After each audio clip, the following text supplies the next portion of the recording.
কি প্ৰতিক্ৰিয়া ব্যক্ত কৰিছে?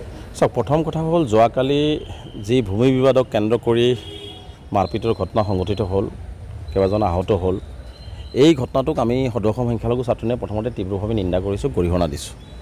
আমি দীৰ্ঘদিনৰ পৰা BTCত এটা অশান্তিময় পৰিৱেশ আছিলে, আমি সকলোৱে শান্তি সম্প্ৰীতিৰে BTCত বসবাস কৰি আছোঁ আৰু তেনেকুৱা ঘটনাটো আমি কেতিয়াও কোনেও কামনা নকৰোঁ। প্ৰথম কথা হৈছে যে আমি এই ঘটনাটোৰ এটা উচিত তদন্ত বিচাৰিছোঁ। যোনেই দোষী, যিয়েই দোষ কৰিছে তাক কঠোৰৰ পৰা কঠোৰতম শাস্তি দিয়াৰ দাবী উত্থাপন কৰিছোঁ। আৰু লগতে আমি BTCবাসী ৰাইজক আহ্বান জনাইছোঁ, সকলোৱে শান্তি সম্প্ৰীতি বজাই ৰাখিব লাগে, ইয়াত ধৰ্মীয় মেৰুকৰণ কৰিব নালাগে। যোনে দোষ কৰিছে সি যি ধৰ্মৰে নহওক কিয় তাৰ বিৰুদ্ধে আইনৰ ৰাস্তালৈ কঠোৰ শাস্তি দিয়াৰ ব্যৱস্থা গ্ৰহণ কৰক। এই দাবী আমি BTCবাসী ৰাইজে সকলোৱে উত্থাপন কৰাটো উচিত আৰু সকলোৱে কৰিব লাগে। আমিও এই দাবী উত্থাপন কৰিছোঁ। আৰু বিশেষকৈ আমি যি ফকীৰাগ্ৰাম অঞ্চলত যি ঘটনা সংঘটিত হ'ল, ফকীৰাগ্ৰাম অঞ্চলৰ সকলো জাতি জনগোষ্ঠীক আহ্বান জনাইছোঁ, এই ঘটনাৰ আলম লৈ যাতে কোনো পক্ষই বা কোনো তৃতীয় পক্ষই হওক বা আন কোনোবাই ৰাজনৈতিক স্বাৰ্থ লাভালাভৰ বাবে যাতে আমাৰ মাজত যি শান্তি পৰিৱেশ আছে এই পৰিৱেশটো যাতে বিনষ্ট কৰিব নোৱাৰে, তাৰ কাৰণে মই বড়ো সম্প্ৰদায়ৰ মানুহ হওক, কোচ ৰাজবংশী সম্প্ৰদায়ৰ মানুহ হওক, বেংগলী হিন্দু মানুহ হওক, মুছলিম মানুহ হওক, সকলো জনগোষ্ঠীৰ মানুহকে মই বিনম্ৰতাৰে আহ্বান জনাইছোঁ যে আমি কোনো ৰাজনৈতিক চক্ৰৰ জালত ভৰি দিব নালাগে। আমি সকলোৱে একেমুখে এই ঘটনাটোৰ গৰিহণা দিব লাগে আৰু দোষীক কৰায়ত্ব কৰাৰ দাবী উত্থাপন কৰিব লাগে। আৰু আমি সকলোৱে শান্তি সম্প্ৰীতি যেনেকৈ ধৰণে আমি আছোঁ, সেই গাঁওখন হিন্দু মুছলমান ৰাজবংশী সকলোৱে মিলাপ্ৰীতিৰে আছে, যাতে আমি একেলগে সেই মিলাপ্ৰীতিৰে থাকিব পাৰোঁ, তাৰ কাৰণে সকলোৱে ব্যৱস্থা গ্ৰহণ কৰিবলৈ সকলোৱে আগবাঢ়ি আহিব লাগে। কথা হ'ল ইয়াত আৰু এটা কথা হ'ল যে আমি দেখিছোঁ যে যোৱাকালি যিটো ঘটনা সংঘটিত হৈছে, আজি BTCৰ যিজন ইয়াম অৰূপ কুমাৰ দে কোনোবা বেংগলী মানুহে মুছলিম মানুহৰ মাটি বিক্ৰী কৰিছে, কোনোবা ৰাজবংশী মানুহে কমপ্লেইন কৰিছে, সেইটো তেওঁলোকৰ ব্যক্তিগত বিষয় আছিলে। সেইটো চৰকাৰ আছে, প্ৰশাসন আছে, মাটিৰ বিভাগ আছে, তেওঁলোকে সেইটো কেনেকুৱা ধৰণে ল'ব সেইটো ল'ব লাগিব। কিন্তু অৰূপ কুমাৰ দে নিজে গৈ সশৰীৰে নিজে তেওঁৰ স্কৰ্ট লৈ গৈ পেলাই তেওঁ নিজে জেওৰা দিব কোৱা কথাটো আচলতে তেওঁ নিজে আইন হাতত তুলি লৈছে। তেওঁ হয়তো সকলো পক্ষক একেলগে লৈ দায়িত্ব লৈ গাৰ্জিয়ান হিচাপে তেওঁ বস্তুটো মিলামিলি কৰি দিয়াৰ পক্ষত থাকিব লাগিছিলে, কিন্তু তেওঁ নিজে গৈ জেওৰা দিব কোৱাটো, বেৰ দিব কোৱাটো আচলতে তেওঁ নিজে আইন হাতত তুলি লৈছে আৰু তেওঁ আচলতে BTCত এটা অশান্তিময় পৰিৱেশ সৃষ্টি কৰিব বিচাৰিছে বুলি মই স্পষ্টভাৱে আজি অভিযোগ উত্থাপন কৰিছোঁ।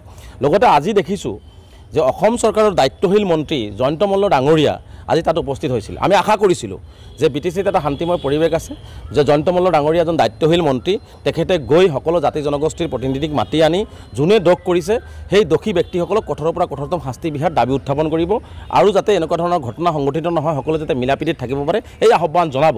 কিন্তু মই তাতে যাই দেখিলোঁ যে জয়ন্ত মল্ল বৰুৱা ডাঙৰীয়াই যি বক্তব্য দিলে যে ইয়াত আমাৰ মানুহ বা বেলেগ মানুহ, বাংলাদেশৰ পৰা অহা মানুহ, বাংলাদেশী মূলৰ মানুহ, এই ধৰণৰ শব্দবোৰ উচ্চাৰণ কৰি এজন দায়িত্বশীল মন্ত্ৰী হিচাপে তেওঁ আচলতে এটা BTC অঞ্চল বা ফকীৰাগ্ৰাম অঞ্চলটোত আচলতে এটা পৰিৱেশ বিনষ্ট কৰিবৰ কাৰণে আচলতে তেওঁ চেষ্টা কৰা এয়া পৰিলক্ষিত হ'ল। গতিকে জয়ন্ত মল্ল বৰুৱাৰ এই কাৰ্যক আৰু তেওঁৰ বক্তব্যক আজি তীব্ৰভাৱে আমি নিন্দা কৰিছোঁ আৰু গৰিহণা দিছোঁ। তেওঁ কৈছে যে মুখ্যমন্ত্ৰী ডাঙৰীয়াই তেওঁক পঠাইছে। মই মুখ্যমন্ত্ৰী ডাঙৰীয়াকো প্ৰশ্ন কৰিব বিচাৰিছোঁ, যি সময়ত মানুহৰ মাজত ভুল বুজাবুজি হৈছে, যি সময়ত মাৰপিট হৈছে, যি সময়ত আমি শান্তিৰ পৰিৱেশ ঘূৰাই আনিব লাগে, মিলাপ্ৰীতি ঘূৰাই আনিব লাগে, সেই সময়ত জয়ন্ত মল্লক আপুনি পঠাই আচলতে তাতে এটা পৰিৱেশ আচলতে বেলেগ ফালে ঢাল খুৱাব বিচাৰিছে নেকি? মুখ্যমন্ত্ৰী ইয়াৰ স্পষ্টীকৰণ দিব লাগে।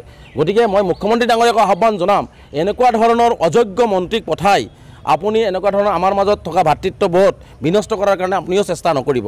গতিকে মুখ্যমন্ত্ৰী হিচাপে দায়িত্ব লৈ সমগ্ৰ ঘটনাটোৰ এটা উচিত তদন্ত বিচাৰিছোঁ। আমি সমগ্ৰ ঘটনাটোৰ এটা উচিত তদন্ত হ'ব লাগে।